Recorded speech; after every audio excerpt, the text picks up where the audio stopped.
હાલ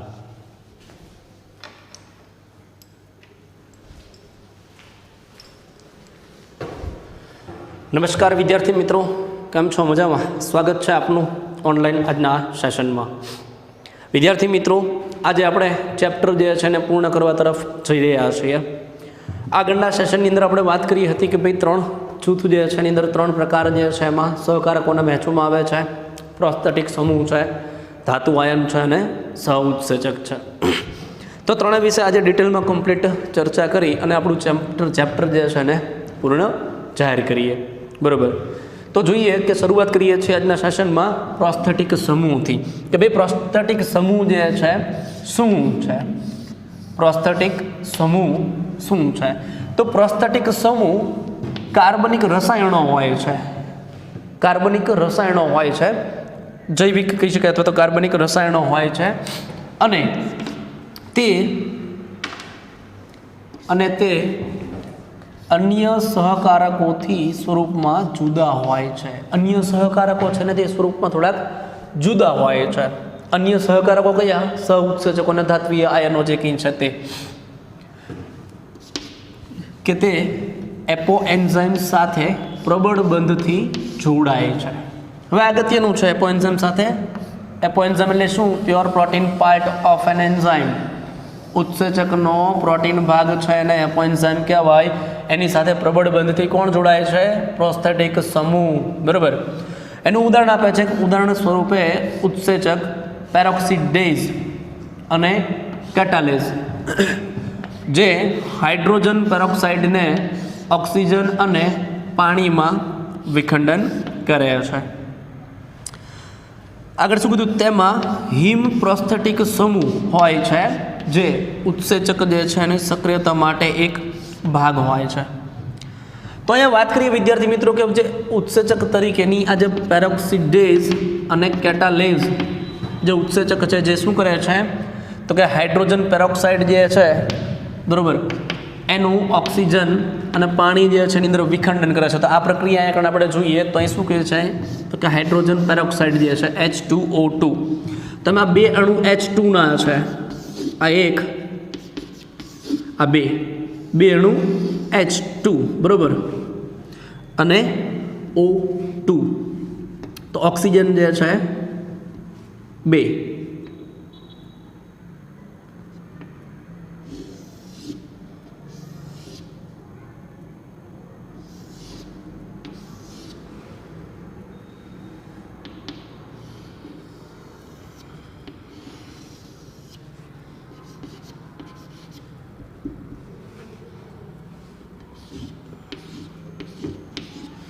ખ્યાલ આવે છે?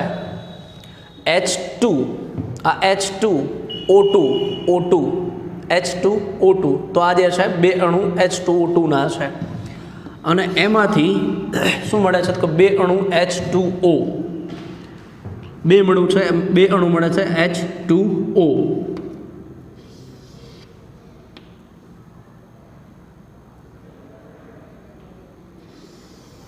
ઓક્સિજન અને હાઇડ્રોજન H2O, એ જ રીતે ઓક્સિજન અને હાઇડ્રોજન. તો 2 અણુ થઈ ગયા H2O વત્તા O2 જે છે એના અણુ મળે છે 2 ઓક્સિજન છે. આ રીતે. તો આમ મિત્રો જે છે અહીંયા કણે H2O2 તો કે H2O2 છે એને પાણી અને ઓક્સિજન છે જે કહી શકાય કે આ જે છે હાઇડ્રોજન પેરોક્સાઇડ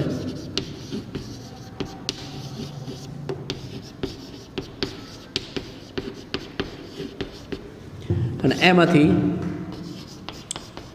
પાણી વત્તા ઓક્સિજન બરાબર આ નિપજ મળે છે.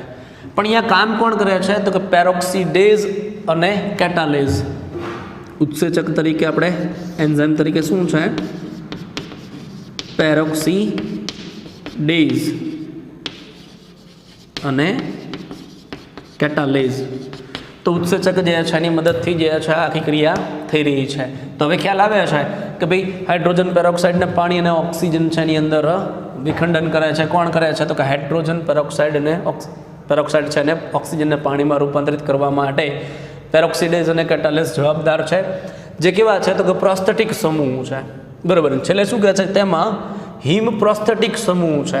અગત્યનું છે. હિમ જે છે એ પ્રોસ્થેટિક સમૂહ તરીકે હોય છે, જે ઉત્સેચકનો સક્રિયતા માટેનો એક ભાગ હોય છે.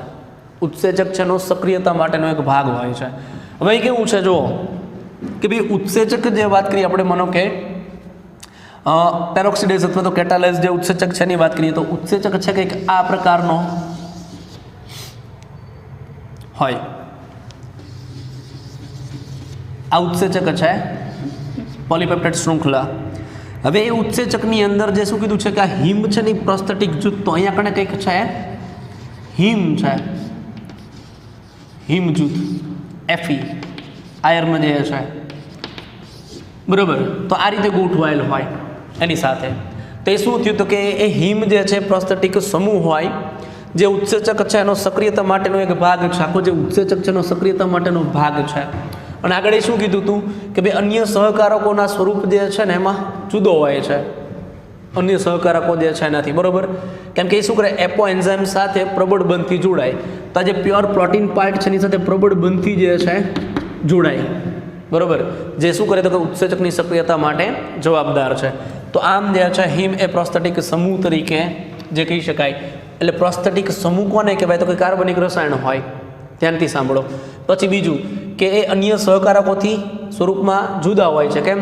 કારણ કે તે એપો એન્ઝાઇમ સાથે પ્રબળ બંધથી જોડાય છે. એટલે કે ઉત્સેચકના પ્રોટીન ભાગ છે એની સાથે પ્રબળ બંધથી જોડાઈ જાય.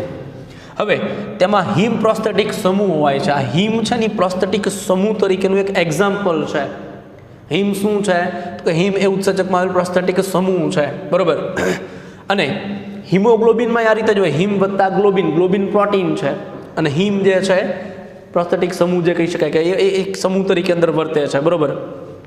જે ઉત્સેચક છે એની સક્રિયતા માટેનો એક ભાગ હોય છે. તો મિત્રો આ વાત થઈ પ્રોસ્થેટિક જૂથની અથવા તો પ્રોસ્થેટિક સમૂહની. આવા અન્ય કેટલા પણ એક્ઝામ્પલ પણ લઈ શકાય છે કે જે જોવા મળે, પણ આપણી બુક પ્રમાણે જોવા જાવ તો પણ અગત્યનું શું છે? પ્રોસ્થેટિક સમૂહ અને એપો એન્ઝાઇમ સાથે પ્રબળ બંધથી જોડાય છે અને હિમ છે પ્રોસ્થેટિક સમૂહ છે, અગત્યનું છે. આ એનું એક્ઝામ્પલ છે કેવી રીતે હાઇડ્રોજન પેરોક્સાઇડને પાણી અને ઓક્સિજન છે એની અંદર છૂટા પાડે છે. એના માટે જવાબદાર જે છે પેરોક્સિડેઝ અને કેટાલેઝ ઉત્સેચક છે. તો એ જ રીતે મિત્રો આગળ વાત કરીએ આપણે, તો આગળ જે છે અન્ય પ્રકાર જે છે એનો જોઈએ આપણે. સહકારકો જે છે એનો અન્ય પ્રકાર બીજો કયો આવે છે? તો એ બીજા બાબતમાં જોવા જઈએ એનો પ્રકાર જે છે, બરાબર, તો એમાં આવે છે સહ ઉત્સેચક. એક આપણે જોયું પ્રોસ્થેટિક અને બીજું આવે છે સહ ઉત્સેચક. તો મિત્રો આ સહ ઉત્સેચક શું છે? તો સહ ઉત્સેચકની વાત કરીએ તો સહ ઉત્સેચક પણ કાર્બનિક રસાયણો હોય છે. આગળ જોયું તેમ પ્રોસ્થેટિક સમૂહ જે છે એની જેમ આ પણ કાર્બનિક રસાયણ છે, પરંતુ તેનું એપો એન્ઝાઇમ સાથેનું જોડાણ જે છે એ ક્ષણિક પૂરતું હોય. અગત્યનું છે, ક્ષણિક જ હોય છે. જે સામાન્ય ઉત્પ્રેરણ દરમિયાન બને છે, ક્ષણ પૂરતું અને પછી તૂટી જાય છે. આગળ વાત કરીએ સહ ઉત્સેચકની, તો સહ ઉત્સેચક વિવિધ ઉત્સેચકીય ઉત્પ્રેરિત પ્રક્રિયાઓમાં સહકારક તરીકે વર્તે છે.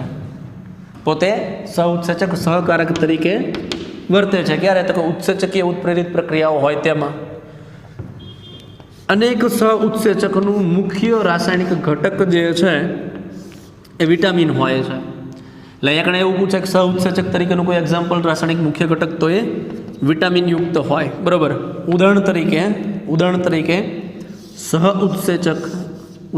સહ ઉત્સેચક નિકોટિનેમાઇડ એડેનાઇન ડાઇન્યુક્લિયોટાઇડ, NAD અને નિકોટિનેમાઇડ એડેનાઇન ડાઇન્યુક્લિયોટાઇડ ફોસ્ફેટ, જે વિટામિન નિયાસિન જે છે ધરાવે છે. હવે અહીં તમે જુઓ તો આ પાયરુવેટ છે અને અહીંયા જે છે લેક્ટેટ છે.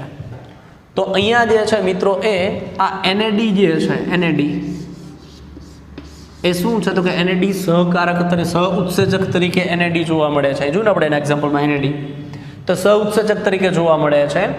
જે શું કરે છે? તો કે જે ઉત્સેચકો હોય ને, ઉત્સેચક એટલે અહીંયા કણે આમ જોવા જાવ તો મુખ્ય ઉત્સેચક તો હોય જ, પણ એ ઉત્સેચકનો આ સહઉત્સેચક છે, એટલે ઉત્સેચકને સક્રિય બનાવવા માટે જવાબદાર.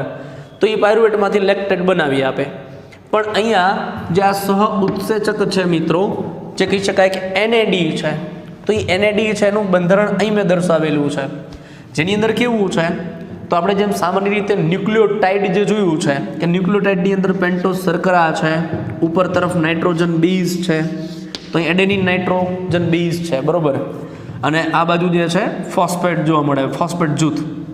તો આ જોવા જાવ તો આમ જોવા જાવ તો એ શું થઈ ગયું ખ્યાલ આવે છે? શર્કરાનું આખું એક્ઝામ્પલ આપણે જોઈએ તો ન્યુક્લિયોટાઇડ, બરોબર, પણ એ શું છે કે બે પેન્ટોઝ શર્કરા છે એ ફોસ્ફેટ બંધ જે છે એનાથી જોડાયેલ છે, અને એક શર્કરા છે એની ઉપર નાઇટ્રોજન બેઝ છે એડેનિન, અને બીજા ઉપર જે આ બંધારણ જોવા મળે છે ને એ શું છે તો આ બંધારણ મિત્રો નાઇટ્રોજન બેઝ નહીં પણ વિટામિનનું છે. આ શું છે? વિટામિન. કયું વિટામિન? નિયાસિન. એટલે આપણે જોયું કે શું કીધું છે, અનેક સહઉત્સેચકનું મુખ્ય રાસાયણિક ઘટક વિટામિન્સ હોય છે. તો અહીંયા કણે આજે NAD છે એનું મુખ્ય ઘટક શું છે? નિયાસિન. તો આ નિયાસિનનું બંધારણ છે. નિયાસિન જે છે એક નંબરનું કાર્બન છે એની સાથે જોડાય, અને નીચે તરફ એક નંબરના કાર્બન સાથે શું હોય? એડેનિન ન્યુક્લિયોટાઇડ જે છે, બરોબર, નાઇટ્રોજન બેઝ એ હોય. તો આમ જે છે મિત્રો એ અહીં તમે જોયું છે NAD, તો NAD નો મતલબ શું થાય? Nicotinamide adenine dinucleotide. એનો મતલબ 1 અને 2 ન્યુક્લિયોટાઇડ છે. ખ્યાલ આવે છે? 1 અને 2 ન્યુક્લિયોટાઇડ છે, બરોબર. પણ આ 2 ન્યુક્લિયોટાઇડની અંદર ઉપર અહીં તમે જોવા જાવ તો નાઇટ્રોજન બેઝ છે ને એના જેવી રચના પણ શું છે? વિટામિન નિયાસિન એનો ઘટક બને છે. તો એ નિયાસિન જે છે અગત્યનો ઘટક બને છે કોનો? તો કે NAD જે છે, NADP જે છે એનો ઘટક બને છે, જે એક સહઉત્સેચક તરીકે એટલે ઉત્સેચકની સાથે સહઉત્સેચક તરીકે ઉત્સેચકીય પ્રક્રિયા છે ને ઉત્પ્રેરિત કરવા માટે જવાબદાર છે. તો આ મિત્રો એ સહઉત્સેચક પણ ખૂબ જ અગત્યનો સહકારક તરીકે વર્તી શકે છે. આગળ વાત કરીએ વિદ્યાર્થી મિત્રો, તો હવે અહીંયા લાસ્ટ જે કહી શકાય ધાત્વીય આયન જે છે, ત્રીજો પ્રકાર એનો, તો શું કહે છે કે ઘણા બધા ઉત્સેચકોની સક્રિયતા માટે ધાતુ આયનની આવશ્યકતા રહેલી હોય છે. એટલે કે ઉત્સેચકની સક્રિયતા માટે ધાતુ આયન પણ આવશ્યક હોય છે, જે સક્રિય સ્થાન પર પાર્શ્વીય શૃંખલાઓ સાથે સમન્વય બંધ એટલે કે સહસંયોજક બંધ જે છે બનાવે છે. એ જ સમયે એક કે તેથી વધુ સમન્વય બંધ વડે પ્રક્રિયક સાથે જોડાયેલ હોય છે. એટલે એનો મતલબ શું ખબર છે કે ભાઈ આ ધાતુ આયન છે એ મધ્યસ્થી તરીકે વર્તે છે. ઉત્સેચક સાથે સહસંયોજક બંધ બનાવે, એ ઉપરાંત પ્રક્રિયક સાથે પણ જે આ બંધ બનાવે છે. અહીં ઉદાહરણ આપે છે એનું કે પ્રોટીઓલાઇટિક ઉત્સેચક. પ્રોટીઓલાઇટિક એટલે પ્રોટીનને તોડી દે એવું કહી શકાય, બરોબર. તો પ્રોટીઓલાઇટિક ઉત્સેચક કાર્બોક્સીપેપ્ટિડેઝ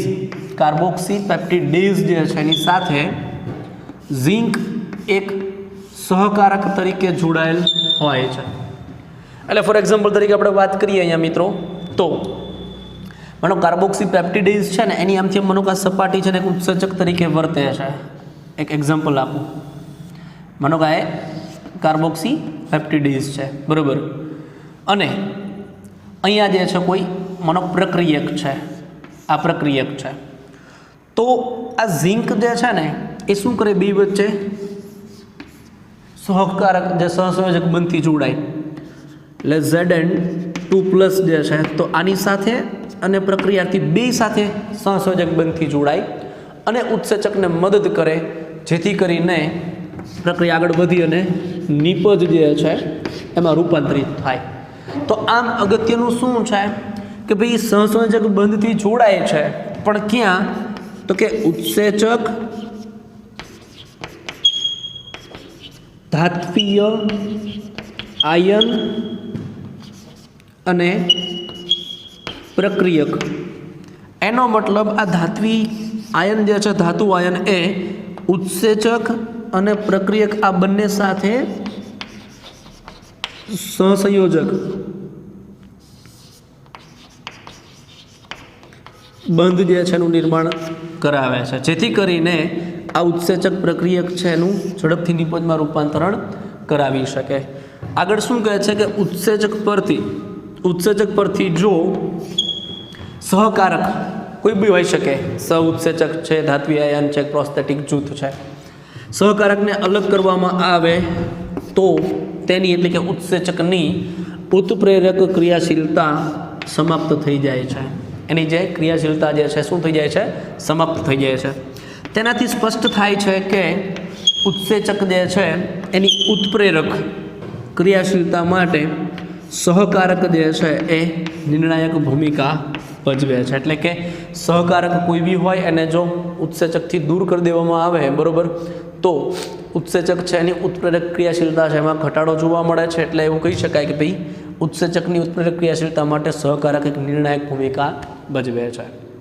તો અહીંયા મિત્રો આપણું ચેપ્ટર જે છે એ તો કમ્પ્લીટ થાય છે, પણ હજી એક નાનો એવો પ્રયત્ન કરીએ કે ભાઈ આ ત્રણ જે પ્રકાર છે, પ્રોસ્થેટિક જૂથ છે, સહકારક છે, સહ ઉત્સેચક જે છે, બરાબર, અને ધાત્વી આયન છે, તો ત્રણેય જે છે ને નાની એવી બાબત જે છે એનાથી જે તફાવત જે કે એના સ્વરૂપમાં જરાક જોઈ અને ચેપ્ટર જે છે એને પૂર્ણ કરીએ.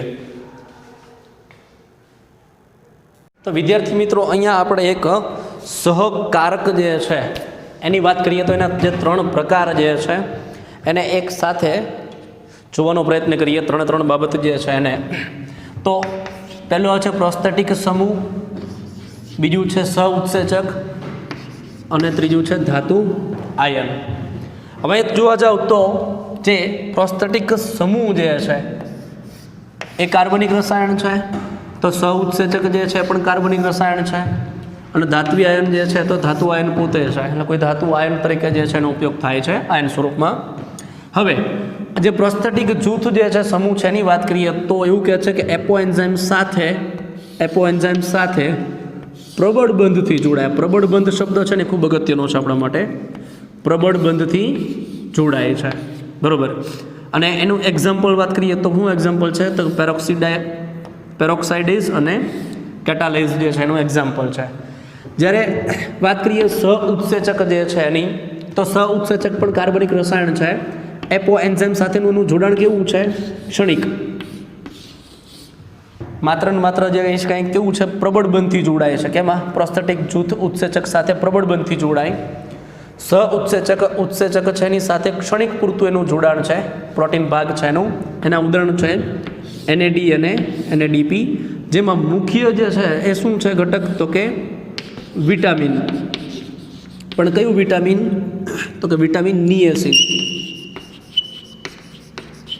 નિએસિન જે છે મુખ્ય ઘટક છે એની અંદર, બરોબર.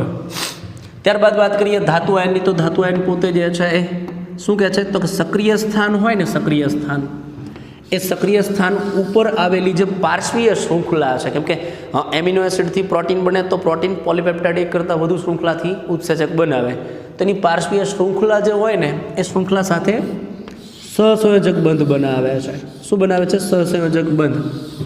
અહીંયા પ્રબળ બંધ, અહીંયા ક્ષણિક પૂરતો બંધ બનાવે છે, અને અહીંયા જે છે સહસંયોજક બંધ બનાવે છે ધાતુ આયન. કોની સાથે? ઉત્સેચક છે એની સક્રિય સ્થાન છે ને એની પાર્શ્વીય શૃંખલા સાથે. અને એનું એક્ઝામ્પલ છે કાર્બોક્સીપેપ્ટિડેઝ. કાર્બોક્સીપેપ્ટિડેઝ જે છે એનું એક્ઝામ્પલ છે. હવે અહીંયા જે આ સહસંયોજક બંધ બનાવે છે એની ખાસિયત શું છે? તો કે અહીંયા જે ધાતુ આયન વપરાય છે એ ધાતુ આયન ઉત્સેચકના સક્રિય સ્થાન સાથે સહસંયોજક બંધ તો બનાવે છે, એ ઉપરાંત એની સાથે જોડાતા પ્રક્રિયક છે ને એની સાથે પણ સહસંયોજક બંધ બનાવે. એટલે બેને એકમેકની નજીક સહસંયોજક બંધથી જોડી રાખે, જેથી કરીને ઉત્સેચક પ્રક્રિયક ઉપર વધુ વ્યવસ્થિત કામ કરી શકે અને એનું નિપજમાં રૂપાંતરણ કરી શકે.